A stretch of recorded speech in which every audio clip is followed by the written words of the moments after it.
kita itu tidak diperhatikan, maka nanti dia akan pergi dan meninggalkan. Lah sama, kalau kasus korupsi yang kemudian terjadi di DPD RI ini tidak dihiraukan dan dibiarkan, maka akan ada kewenangan yang dimanfaatkan. Untuk apa? Mengembalikan semua modal yang sudah dilakukan untuk menyuap anggota-anggota memilih ketua. Kan? Karena dari berbagai macam keramaian kasus lain yang sedang ditangani oleh KPK, membuat kasus DPD ini tidak terlalu menjadi prioritas.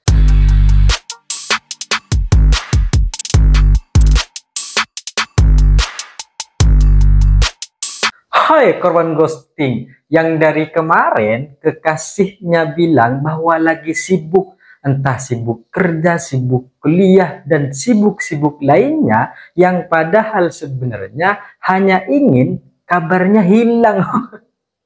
Jadi sebenarnya kenapa akhirnya merasa dan bilang sibuk terus, itu karena satu hal. Dia hanya ingin kabarnya hilang dari kekasihnya ini. Supaya apa? Supaya bisa ditinggalkan.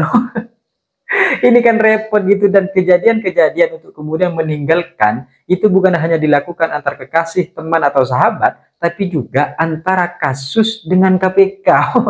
Jadi ada berbagai macam hal yang kemudian harus ditinggalkan oleh KPK dan seolah-olah merasa sibuk dengan berbagai macam kasus-kasus yang lain.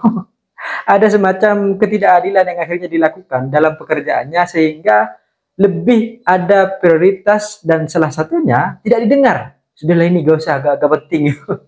Padahal sebenarnya dari semua ini ada salah satu yang kemudian akhirnya nanti diuntungkan, tentang kehilangan kabar yang kemudian disengaja agar kemudian tidak terungkap, atau dalam kekasih agar kemudian tidak berlanjut di hubungan.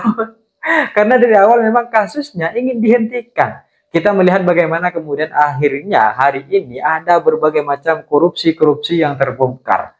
Baik dari Kejagung hingga KPK, semuanya membongkar berbagai macam aneka macam korupsi. Salah satunya yang kemudian sekarang sedang ditelusuri oleh KPK, misalnya ketika akhirnya KPK menggeledah kantor dinas PUPR di Musi Banyuasin. Akhirnya digeledah tuh kantor-kantornya. Ramai di mana-mana dibicarakan hari ini. Kemudian ada juga Bank BJB di Jawa Barat gitu kan. Kemudian ada juga akhirnya setelah sebulan proses perjalanan, akhirnya 11 mobil Ketua Pemuda Pancasila setelah sebulan akhirnya bisa disita oleh KPK. Kabar-kabar ini akhirnya menghilangkan tentang satu kabar. Apa? DPD yang kemudian di dalamnya terjadi suap menyuap untuk kemudian menentukan siapa ketua DPD. Dan suap menyuapnya bukan main. Bukan main. Per orang bisa $13.000. Kita melihat bagaimana kemudian akhirnya satu yang diuntungkan adalah DPD. Karena setidaknya 4 persoalan di atas tadi, 4 persoalan tadi, ini akan lebih menarik untuk diberitakan, akan lebih menarik untuk terus diikuti daripada kasus suap menyuap yang terjadi di DPD dan melibatkan 95 senator. Gak menarik nih gitu. Karena bagi KPK yang menarik kasus suap itu hanya tentang Harun Masiku dan Hasto. Kalau kasus suap yang kemudian ada di DPD yang dilaporkan oleh masyarakat, gak penting. Gak usah lah gitu. Biarkan ini berlalu gitu. Sampai akhirnya nanti hilang kabar. Jadi kasus yang menarik terkait dengan suap menyuap yang kita kategorikan sebagai korupsi di Indonesia hanya kasus Hasto Kristianto dan Harun Masiku yang terus menarik. Kalau kasus suap menyuap untuk kemudian kursi DPD RI, ketua DPD RI, ini tidak terlalu menarik. Sehingga kemudian ada kasus-kasus baru yang bermunculan, sehingga kasus-kasus lama yang kemudian bisa dirabun-rabunkan atau diblur-blurkan sedikit, sehingga suatu saat nanti akan hilang tanpa kabar, kemudian tidak ada jejak yang kemudian berarti untuk terus ditelusuri, maka akhirnya ya sudah gitu. DPD aman-aman saja. Bahagia nih 95 senator karena akhirnya bisa terbebas dari dugaan korupsi. Jadi ada kasus nih yang kemudian terjadi di DPD terkait dengan suap menyuap. Kemudian muncul kasus-kasus baru. Misal kayak kantor dinas PUPR, Bank BJB, Banda Pancasila gitu kan. Sehingga kasus baru ini lebih menarik. Maka kasus yang kemudian terjadi di DPD RI terkait dengan suap menyuap kepada 95 senator yang terlibat di dalamnya, ini tidak terlalu dihiraukan. Sudahlah, gak usah diurus gitu. Sudahlah, ini biarkan seiring berjalannya waktu dan menjadi kabur gitu. Sudahlah, tidak usah diperhatikan. Kita kan tahu gitu, kalau kekasih kita itu tidak diperhatikan, maka nanti dia akan pergi dan meninggalkan. Lah sama, kalau kasus korupsi yang kemudian terjadi di DPD RI ini tidak dihiraukan dan dibiarkan, maka akan ada kewenangan yang dimanfaatkan. Untuk apa? Mengembalikan semua modal yang sudah dilakukan untuk menyuap anggota-anggota memilih ketua.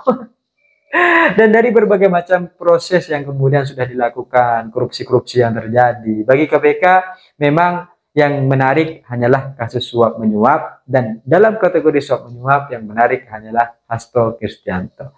Jadi dari berbagai macam proses kejadian korupsi yang sedang ditangani oleh KPK hari ini, setidaknya ada dua yang kemudian diuntungkan. Satu adalah anggota-anggota DPD dan ketua DPD RI itu sendiri. Yang kedua adalah Bapak Prabowo Subianto.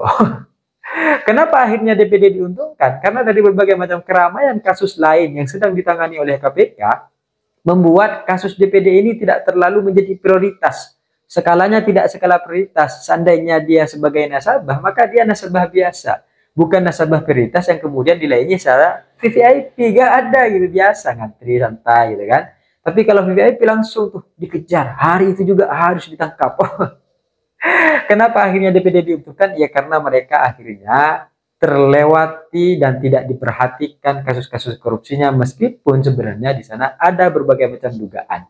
Dan kenapa yang kedua adalah Bapak Presiden Prabowo Subianto yang diuntungkan? Karena akhirnya Bapak Presiden kita terlihat gagah setelah 100 hari, ya kan, memberikan berbagai macam garansi-garansi untuk menggalikan kerugian negara. Tidak dikembalikan juga katanya kan. Akhirnya berbagai macam lembaga-lembaga baik dari Kejagung, Kepolisian hingga KPK melakukan aksinya. Untuk apa? Membongkar seluruh korupsi-korupsinya. Meskipun kita tidak tahu bagaimana kemudian endingnya. Akankah happy ending atau sama saja dengan cerita-cerita masa lalu yang akhirnya hanya menjadikan berbagai macam tumbal-tumbal untuk kemudian tetap menutupi kasus yang sebenarnya terjadi dalam lingkaran korupsi ini. Tapi akhirnya kita melihat bagaimana Bapak Presiden Prabowo ini mengumpulkan berbagai macam hakim-hakim gitu kan, baik dari MA hingga Kejagung juga gitu. Dan bahkan KPK juga hadir dan dilakukan secara terbuka juga. Meskipun dalam satu sisi ini bagi Ferry Amsari tidak baik karena akhirnya terkesan ada intervensi yang kemudian dilakukan oleh Bapak Presiden Prabowo di ranah-ranah legislatif atau di ranah-ranah kehakiman. Meskipun ini kita tidak tahu pasti bagaimana sebenarnya, tapi dari berbagai macam pernyataan-pernyataan ini bisa saja ada kemungkinan bahwa di dalam terjadi intervensi, ya sebagaimana yang kemudian dulu pernah disebutkan, kalau dikembalikan ya kita bisa maklumi, kita bisa maafkan, diam-diam, tidak apa-apa. Tapi kalau akhirnya nanti memang tidak bisa, maka ya sudahlah, biar hukum berjalan sebagaimana mestinya secara normatif saja. Tapi apa-apa yang kemudian sedang menjadi arahan dari Presiden, kita selalu berharap bahwa yang menjadi arahan pada saat itu memang adalah ketulusan untuk membereskan segala semua hal ini dengan segala kewenangan dan kekuasaannya, bukan untuk tetap melindungi orang-orang sebagian. Jangan sampai gitu. Jangan sampai akhirnya ini diatur agar kemudian tumbal-tumbalnya diberikan, tapi pemainnya di belakang tetap dalam kondisi yang happy dan terang benderang kehidupannya di masa depan. Kan repot gitu.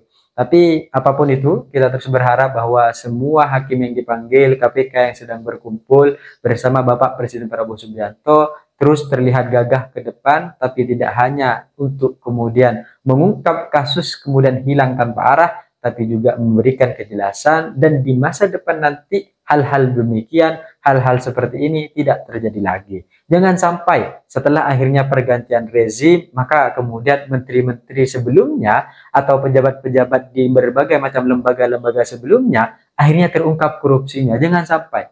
Kita berharap bahwa korupsi ini memang dicegah sejak awal, bukan ditindak setelah berbagai macam kerugian didapatkan oleh negara. Sehingga dalam suatu posisi akhirnya rakyat lagi yang kemudian merasakan berbagai macam kesengsaraan akibat sebagai pemilik saham yang menyumbangkan modal terbesar dalam APBN ternyata dihianati dengan tata kelola yang tidak baik dan sengaja untuk dilakukan korupsi.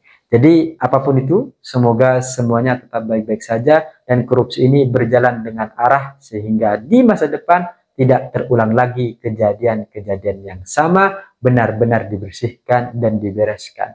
Setidaknya kembali suci. Saya pikir itu cita-cita saya, yang seperti Gibran, tapi saya sadar diri dan sadar posisi. See you, kapan posting.